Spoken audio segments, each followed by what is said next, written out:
Télédétection des océans.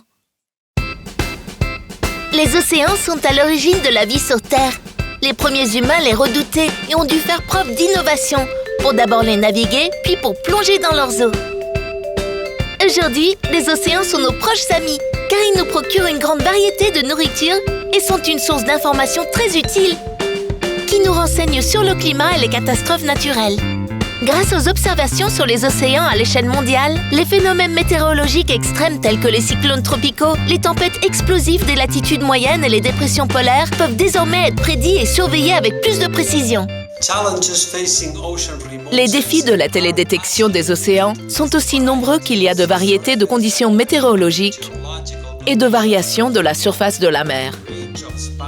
L'augmentation de la qualité, de la quantité et de la durée de ces observations océaniques sont alors d'une importance cruciale pour les applications pratiques, ainsi que pour évaluer les changements climatiques locaux ou globaux, à la fois naturels et anthropiques.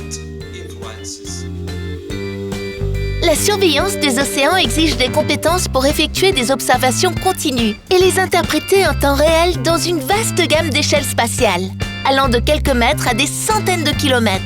C'est pourquoi les observations globales disponibles sont un outil indispensable pour analyser ces vastes zones de notre planète. Avec les capteurs de télédétection, nous pouvons regarder les océans en utilisant différentes techniques. Et cela nous permet d'étudier la couleur de l'océan. Nous voyons la mer bleue car elle reflète la couleur bleue du ciel. Mais s'il y a des particules en suspension dans l'eau, la couleur changera légèrement. La mesure de la couleur de l'océan nous permet de savoir quelles particules sont présentes et en quelle concentration, comme la chlorophylle, les substances jaunes et les sédiments en suspension. Lorsque l'eau est très transparente, on peut même estimer la profondeur de la mer et classifier les différents types d'algues. La surface de l'océan. Les radars à synthèse d'ouverture peuvent fournir de très fins détails de la surface de l'océan et ils peuvent voir à travers les nuages. Ce sont des outils très utiles pour détecter les courants marins ou détecter des cibles, comme les navires ou les versements d'hydrocarbures.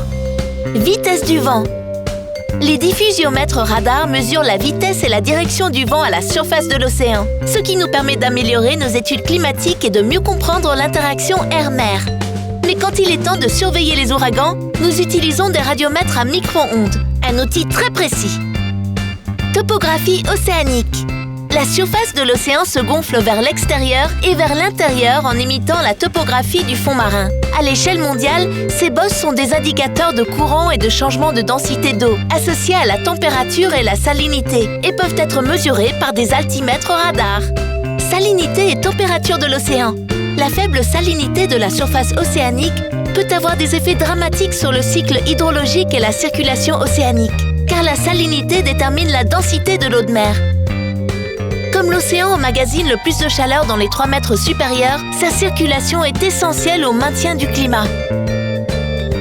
L'étude de l'océan peut nous aider à prévoir les menaces naturelles à venir, comme les épisodes El Niño, un phénomène climatique cyclique lié au réchauffement du Pacifique équatorial oriental, qui, lorsque prédit d'avance, nous permet de sauver de nombreuses vies et d'éviter des pertes économiques.